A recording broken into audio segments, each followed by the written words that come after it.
بسم اللہ الرحمن الرحیم، السلام علیکم ورحمۃ اللہ۔ بورڈ آف پیس جو کہ امریکہ کی جانب سے ایک نیا پلیٹ فارم لانچ کیا گیا ہے، ایک نیا فورم لانچ کیا گیا ہے اقوام متحدہ کے مقابلے میں، اس کو فی الوقت ابھی 60 کے قریب ممالک نے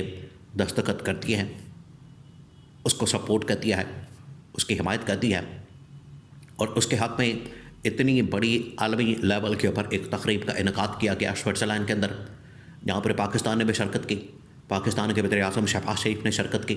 اور شہباز شریف کی جانب سے ایک لفظ بھی اس کی مخالفت میں یا اس کے متعلق نہیں کہا گیا، اور انہوں نے جا کے چپ کر کے اس کے اوپر دستخط کر لیے، اس کے اوپر سائن کر لیے۔ یہ جو سائن کروائے جا رہے ہیں، دستخط کروائے جا رہے ہیں، آپ ذرا امیجن کریں، آپ وہ فوٹیج دیکھ لیں، آپ وہ تصویر دیکھ لیں، آپ وہ جا کے ساری کی ساری ویڈیوز دیکھ لیں، ان کو زور اور زبردستی کے ساتھ ان کی گردن پر انگوٹھا رکھ کے گن پوائنٹ کے اوپر یہ سارا کچھ کروایا جا رہا ہے۔ ورنہ آج جس طریقے سے عالم اسلام کا، مسلمانوں کا، فلسطین کا، کشمیر کا مقدمہ کمزور ہو گیا ہے، یہ دنیا کی تاریخ میں کبھی نہیں ہوا، اور یہی وہ ان کا ایجنڈا تھا، یہی وہ ان کا مقصد تھا، یہی وہ ان کا منصوبہ تھا جس کے اوپر یہ پچھلے 2 سال سے 3 سال سے کام کر رہے تھے۔ آج آخرکار انہوں نے پہلا جو ٹارگٹ اچیو کر لیا ہے۔ اس کے بعد جو اگلا ٹارگٹ ہوگا، نیکسٹ جو ٹارگٹ ہوگا، وہ یہ کہ غزہ اور ویسٹ بینک کے اوپر قبضہ کرنا، پھر اس کے بعد وہاں سے تمام کے تمام فلسطینیوں کو نکال دینا، فلسطین کے اوپر مکمل قبضہ کر لینا، اور وہاں پر اسرائیل کو مکمل طور پر آباد کر دینا۔ یہ آگے پورا منصوبہ ہے جو بڑا خطرناک اور خوفناک ہے۔ اب معاملہ کیا ہوا ہے، آپ نے پورا سین سمجھنا کہ عالمی سطح کے اوپر اتنی بڑی ڈیولپمنٹ ہوئی ہے، یہ آپ سمجھیں کہ اس صدی کی سب سے بڑی ڈیولپمنٹ ہے، اور ایک نیا بالکل اقوام متحدہ قائم کیا جا رہا ہے، بالکل نیا اقوام متحدہ۔ ہوا یہ ہے کہ 60 کے قریب ممالک کو ورلڈ اکنامک فورم میں شرکت کے لیے بلایا جاتا ہے، ڈیووس کے اندر، یعنی سوئٹزرلینڈ کے اندر، اس کے کیپٹل میں، اور وہاں پر یہ سب کو بتا دیا جاتا ہے کہ یہاں پر ہم بورڈ آف پیس یعنی فلسطین کے متعلق، اسرائیل کے متعلق ایک فیصلہ کرنے جا رہے ہیں۔ دیکھیے، کوئی اس حوالے سے شک میں نہ رہے، کسی کو اس حوالے سے شک نہیں ہونا چاہیے کہ آج یہ جو فیصلہ کیا گیا ہے، آج یہ جو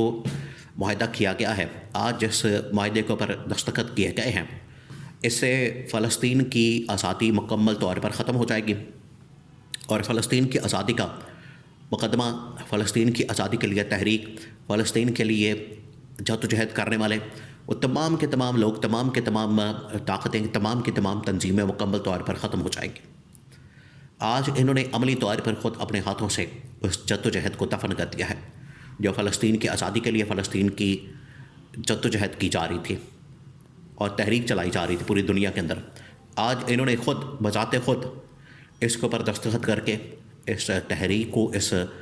جدوجہد کو اپنے ہاتھوں سے دفن کر دیا ہے۔ اب اگلا ان کا ٹارگٹ یہ ہوگا کہ ایک ایک کر کے ان ممالک سے اپنی فوجیں بلائیں گے،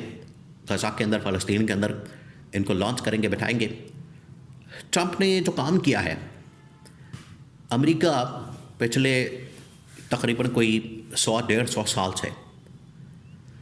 مختلف ملکوں کے اندر جا کے جنگیں کرتا ہے، مختلف ملکوں کے اندر جا کے لڑائی کرتا ہے، افغانستان، ویتنام، عراق، شام، لبنان، یمن، سیریا، اردن، یہ وہ تمام علاقے ہیں جہاں پر، وینزویلا، کیوبا، یہ وہ تمام علاقے ہیں جہاں پر امریکہ بذات خود گیا، جا کے اس نے وہاں پر لڑائی کی ہے، جا کے اس نے وہاں پر بھانس کھولا ہے، جنگ کی ہے، اور وہاں سے حکومتوں کا خاتمہ کیا، لوگوں کا خاتمہ کیا اور قبضہ کیا۔ اب انہوں نے یہ کوارٹر صدی گزرنے کے بعد، 100 سال، 150 سال انہوں نے سبق حاصل کرنے کے بعد وہ اس نتیجے پر پہنچے ہیں کہ اب ہم نے بذات خود نہیں جانا، بلکہ جو دوسرے ممالک کی فوج ہے ان کو اکٹھا کرنا ہے، اور ان کو جا کے وہاں پر لانچ کرنا ہے، ان کو اتارنا ہے، اور یہ آپس میں ایک دوسرے کے ساتھ لڑیں، آپس میں ایک دوسرے کے ساتھ یہ لڑائی کریں، ختم کریں، اور ہمارا مقصد اچیو کریں، ہمارا مقصد پورا کریں، ہمارا ایجنڈا پورا کریں۔